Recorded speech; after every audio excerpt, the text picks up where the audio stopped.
ವೇದಿಕೆ ಮೇಲೆ ಆಸೀನರಾಗಿರ್ತಕ್ಕಂಥ ಅಧ್ಯಕ್ಷರೇ, SDMC ಅಧ್ಯಕ್ಷರೇ, ಉಪಾಧ್ಯಕ್ಷರೇ ಹಾಗೂ ನಿವೃತ್ತ ಮಾಜಿ ಸೈನಿಕರೇ ಹಾಗೂ ಉಪನ್ಯಾಸಕರಾಗಿ ಬಂದಿರತಕ್ಕಂಥ ಚಂದ್ರಪ್ಪ ಸರ್ ಅವರೇ ಹಾಗೂ ಮಲ್ಲಿಕಾರ್ಜುನ ಅವರೇ ಹಾಗೂ ಶಿವಕುಮಾರ್ ಸರ್ ಅವರೇ ಹಾಗೂ ಸಮಸ್ತ ಊರಿನ ತಂದೆ ತಾಯಿಯರೇ, ಪಾಲಕರೇ, ಪೋಷಕರೇ, ಈ ಶಾಲೆಯ ಮುಖ್ಯ ಗುರುಗಳೇ, ಸಹ ಶಿಕ್ಷಕರೇ ಹಾಗೂ ಪ್ರೀತಿಯ ಮುದ್ದು ಮಕ್ಕಳೇ, ವಂದೇ ಮಾತರಂ ಘೋಷಿಸೋಣ, ವಂದೇ ಮಾತರಂ ಘೋಷಿಸೋಣ, ತ್ರಿವರ್ಣ ಧ್ವಜ ಆರಿಸೋಣ, ತ್ರಿವರ್ಣ ಧ್ವಜ ಆರಿಸೋಣ, ಭಾರತವನ್ನು ರಕ್ಷಿಸೋಣ, ಭಾರತವನ್ನು ರಕ್ಷಿಸೋಣ, ಭಾರತವನ್ನು ಬೆಳಗಿಸೋಣ, ಭಾರತವನ್ನು ಬೆಳಗಿಸೋಣ. ಎಲ್ಲರಿಗೂ 80ನೇ ಸ್ವಾತಂತ್ರ್ಯ ದಿನಾಚರಣೆಯ ಶುಭಾಶಯಗಳನ್ನು ಹೇಳ್ತಾ, ಈ ನಮ್ಮ ಕೊಟ್ಟೂರು ತಾಲೂಕಿನಲ್ಲಿ ನಿಜವಾಗ್ಲೂ ಸುಮಾರು 8 ಕ್ಲಸ್ಟರ್ಗಳಿವೆ. 8 ಕ್ಲಸ್ಟರ್ನಲ್ಲಿ ಒಂದು ಕ್ಲಸ್ಟರಲ್ಲಿ 10 ಶಾಲೆ ಇವೆ. 10 ಶಾಲೆ ಅಂದರೆ 80 ಸ್ಕೂಲ್ ಅವು. 80 ಶಾಲೆಯಲ್ಲಿ ಅದು ಹಿರಿಯ ಪ್ರಾಥಮಿಕ ಶಾಲೆ ಇದಾವು, ಕಿರಿಯ ಪ್ರಾಥಮಿಕ ಶಾಲೆ ಇದಾವು. ಇದರಲ್ಲಿ 80 ಶಾಲೆಗಳಲ್ಲಿ ಅತ್ಯಂತ ವಿಜೃಂಭಣೆಯಿಂದ ಏಕೈಕವಾಗಿ 80 ಶಾಲೆಗಳಲ್ಲಿ ಇಷ್ಟು ವಿಜೃಂಭಣೆಯಿಂದ ಮಾಡಿದ ಏಕೈಕ ಶಾಲೆ ಅಂದ್ರೆ ಅದು ಸುಟ್ಟ ಕೋಡಳ್ಳಿ ಶಾಲೆ. ಯಾಕಪ್ಪ ಅಂದ್ರೆ ಒಬ್ರು ಹಿರಿಯರು ಒಂದು ಮಾತಾಡ್ತಾರೆ, ಏನಪ್ಪ ಅಂದ್ರೆ ಇಲ್ಲಿವರೆಗೂ ಚಂದ್ರಪ್ಪ ಸಾರು ಮಾಡಿದ್ರು, ಮಾಜಿ ಸೈನಿಕರು ಮಾಡಿದ್ರು, ಸ್ವತಂತ್ರ ದಿನಾಚರಣೆಯ ಬಗ್ಗೆ ಹಲವಾರು ನುಡಿಗಳನ್ನು ಹೇಳಿದ್ರು. ಅವರ ಮಾತು ಹೆಂಗಿದ್ವಪ್ಪ ಅಂದ್ರ, ಮಾತು ಮುತ್ತಿನ ಹಾರದಂತಿರಬೇಕು, ಮಾತು ಮುತ್ತಿನ ಹಾರದಂತಿರಬೇಕು, ಮಾತು ಮಾತಿನಲ್ಲಿ ತೂಕ ಇರಬೇಕು, ಮಾತಿನಲ್ಲಿ ತೂಕ ಇರಬೇಕು, ಮಾತಿನಲ್ಲಿ ಹಿತ ಇರಬೇಕು, ಮಾತಿನಲ್ಲಿ ಮಿತ ಇರಬೇಕು.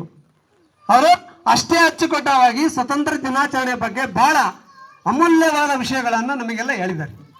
ನಾನು ಇಬ್ಬರು ವ್ಯಕ್ತಿಗಳ ಬಗ್ಗೆ ಮಾತ್ರ ಹೇಳ್ತೀನಿ. ಅದು ಒಂದು ಕ್ರಾಂತಿವೀರ ಸಂಗೊಳ್ಳಿ ರಾಯಣ್ಣ, ಎರಡನೇದು ಭಗತ್ ಸಿಂಗ್ ಅವರ ಬಗ್ಗೆ.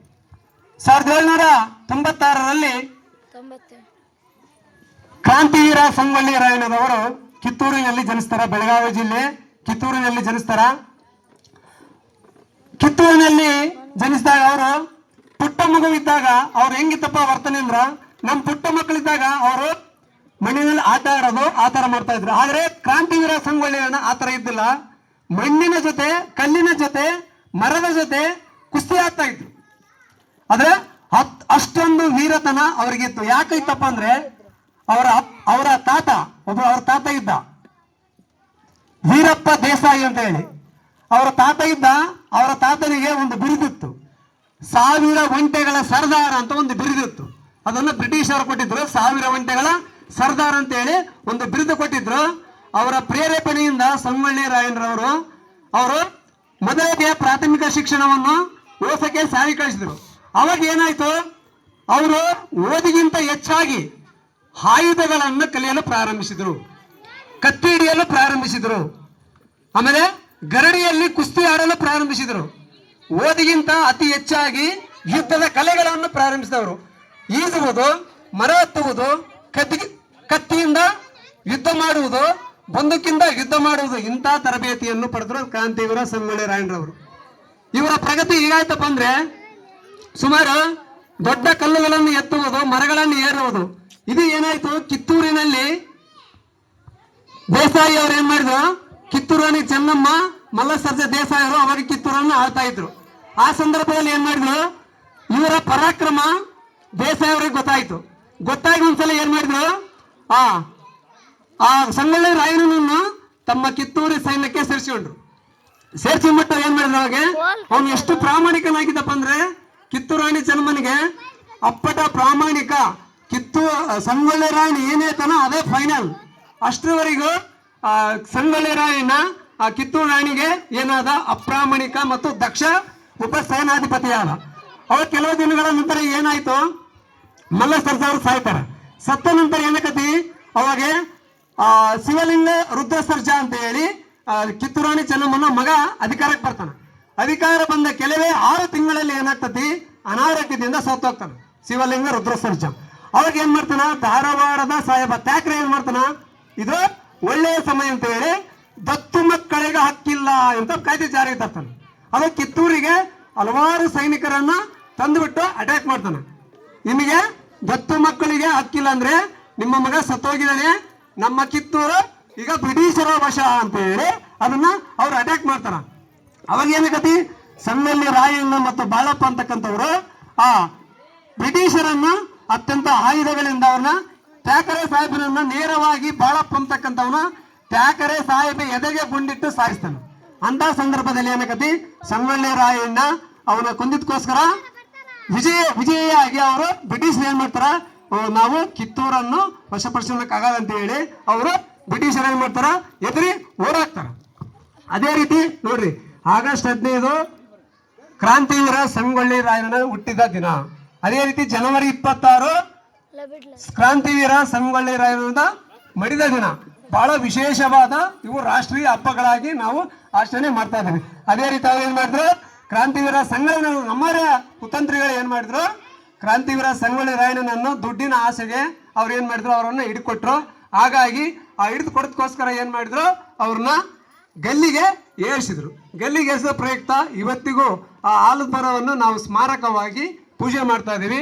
ಕೆಲವೊಂದು ಹಲವಾರು ನಮ್ಮ ಕರ್ನಾಟಕದಿಂದ ದೇಶದ ಯುವ ಮಹಿಳೆಯರು ಏನ್ ಮಾಡ್ತಾರ, ಆ ಮರದ ಹತ್ರ ಹೋಗಿ ಹುಟ್ಟಿದ್ರೆ ನಿನ್ನಂತ ಮಗ ಹುಟ್ಟಬೇಕಂತ ಎಲ್ಲರೂ ತೊಟ್ಲು ಕಟ್ತಾರೆ. ಇದು ನಮ್ಮ ಕ್ರಾಂತಿವೀರ ಸಂಗೊಳ್ಳಿ ರಾಯಣ್ಣನ ಒಂದು ಚರಿತ್ರೆ.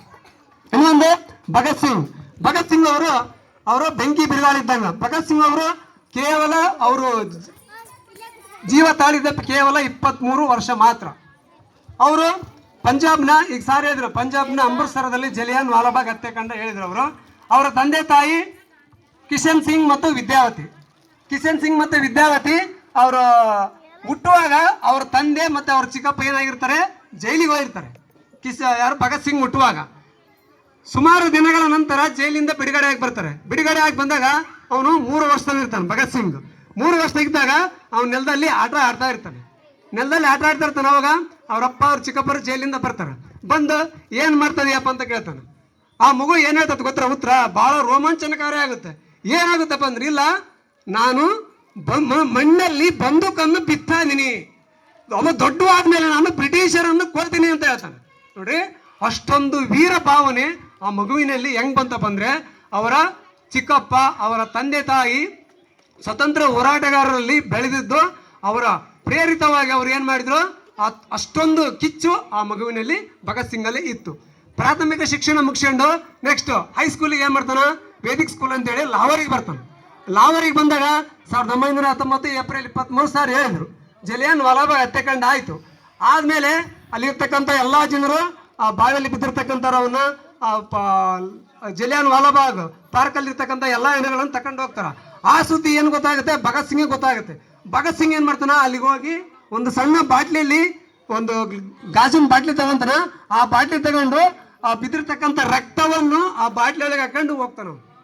ಯಾಕೆ ಹಾಕೊಂಡು ಹೋಗ್ತಾನಂದ್ರೆ, ಅದನ್ನ ಮನೆಗೆ ತಗೊಂಡು ಹೋಗ್ತಾನೆ. ಮನೆಗೆ ತಗೊಂಡು ಹೋಗಿ ಅವತ್ತೇ ನಿರ್ಧಾರ ಮಾಡ್ತಾನೆ, ಏನು, ನಾವು ಬ್ರಿಟಿಷರನ್ನು ನಮ್ಮ ಭಾರತದಿಂದ ತೊಲಗಿಸಬೇಕಂದ್ರೆ ಅದು ಕ್ರಾಂತಿಯಿಂದ ಮಾತ್ರ ಸಾಧ್ಯ, ಬೇರೆ ಯಾವುದರಿಂದ ಸಾಧ್ಯ ಇಲ್ಲ ಅಂತೇಳಿ ಅವತ್ತಿಂದ ಅವನು ಏನ್ ಮಾಡ್ತಾನ, ಕ್ರಾಂತಿಕಾರಿಯಾಗಿ ಬ್ರಿಟಿಷರ ವಿರುದ್ಧ ಅವನು ಕ್ರಾಂತಿಕಾರಿ ಹೆಜ್ಜೆ ಇಡ್ತಾನೆ. ಈಗ ಸಾರ್ ಹೇಳಿದ್ರು, ಏನು ಜನರಲ್ ಒಡೆಯರ್ ಏನ್ ಮಾಡಿದ, ಎಲ್ಲರಿಗೆ 350 ಬಾರಿ ಗುಂಡುಗಳನ್ನು ಆರಿಸಿ ಅಂತ ಹೇಳಿದ.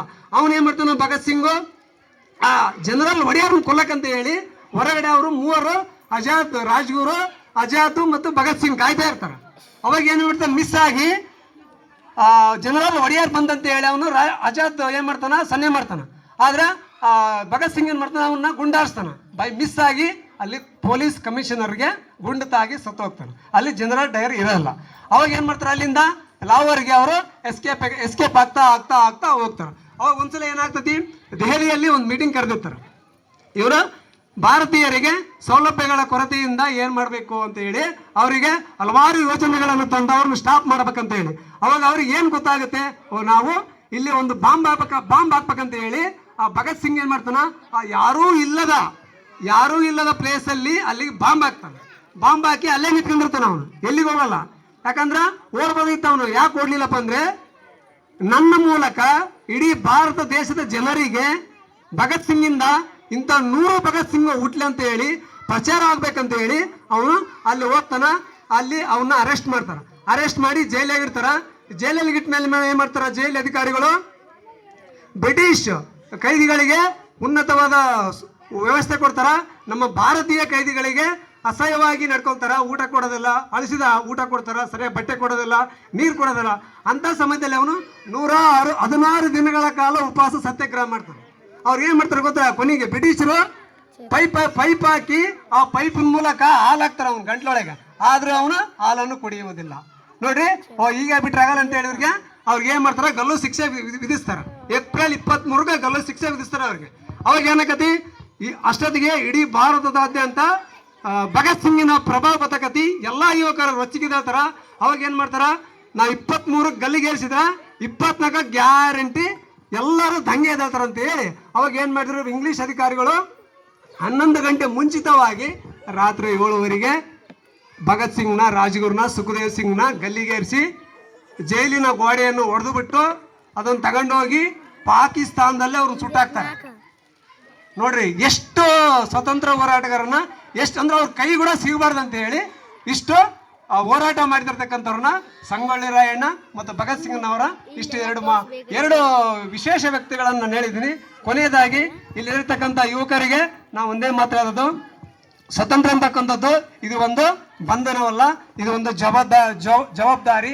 ನಾವೇನು ಮಾಡಬೇಕಪ್ಪ ಅಂದರೆ, ಈಗ ನೋಡ್ರಿ, ಒಳ್ಳೆ ಹಾಡುಗಾರ ಬಂದರೆ ನಾವೇನು ಮಾಡ್ತೀವಿ, ಒನ್ಸ್ ಮೋರ್ ಅಂತೀವಿ, ಇನ್ನೊಂದ್ಸಲ ಆಡ್ತಾನೆ. ಒಳ್ಳೆ ಡ್ಯಾನ್ಸ್ಗಾರ ಬಂದರೆ ಒನ್ಸ್ ಮೋರ್ ಅಂತೀವಿ, ಇನ್ನೊಂದ್ಸಲ ಆಡ್ತಾನೆ. ಒಳ್ಳೆ ನಾಟಕಗಾರ ಬಂದರೆ ಒನ್ಸ್ ಮೋರ್ ಅಂತೀವಿ, ಇನ್ನೊಂದ್ಸಲ ಆಡ್ತಾವ. ಒಳ್ಳೆ ಹಾಸ್ಯಗಾರ ಬಂದರೆ ಒನ್ಸ್ ಮೋರ್ ಅಂತೀವಿ, ಇನ್ನೊಂದ್ಸಲ ಆಡ್ತಾನೆ. ಸತ್ ಮೇಲೆ ಒನ್ಸ್ ಮೋರ್ ಅನ್ರಿ ಎತ್ತಾಳ್ತಾರ. ಅದಕ್ಕೆ ನಾವೇನು ಮಾಡಬೇಕು ಗೊತ್ತಾ, ಈ ಜಗತ್ತಿನೊಳಗಡೆ ಈ ಯುವಕರು ಏನು ಮಾಡಬೇಕು ಗೊತ್ತಾ, ನಾವು ಎಕ್ಸ್ಪೈರ್ಡ್ ಹಾಕಿನ ಮುಂಚೆ ಬೇರೆಯವ್ರಿಗೆ ಇನ್ಸ್ಪೈರ್ ಆಗಬೇಕು. ನಾವು ಎಕ್ಸ್ಪೈರ್ ಹಾಕಿನ ಮುಂಚೆ ಬೇರೆಯವ್ರಿಗೆ ಇನ್ಸ್ಪೈರ್ ಆಗಬೇಕು. ಅವಾಗ ಏನಾಗುತ್ತೆ, ನಾವು ದೇಶಕ್ಕೋಸ್ಕರ ಏನಾದರೂ ಒಂದು ಕೊಡುಗೆ ಕೊಟ್ಟಂಗಾಗುತ್ತೆ. ಅದಕ್ಕೆ ಹೇಳೋಣ, ಡಾಕ್ಟರ್ BR ಅಂಬೇಡ್ಕರ್ ಏನಿದ್ರು ಗೊತ್ತಾ, ಮಹಿಳೆಯರನ್ನು ಗೌರವಿಸ್ರಿ, ಪರಿಸರ ರಕ್ಷಣೆ ಮಾಡಿರಿ, ದೇಶವನ್ನು ಸ್ವಚ್ಛತೆ ಮಾಡಿರಿ, ನಮ್ಮ ಹಕ್ಕುಗಳನ್ನು ಕೇಳ್ರಿ, ಕರ್ತವ್ಯಗಳನ್ನು ಪಾಲನೆ ಮಾಡಿರಿ ಅಂತ ಅದಕ್ಕೆ ಹೇಳೋದು. ಇಷ್ಟು ಹೇಳಿ ನನ್ನ 2 ಮಾತುಗಳು ಮುಗಿಸ್ತಾನೆ. ಜೈ ಹಿಂದ್, ಜೈ ಭಾರತ್ ಮಾತ್.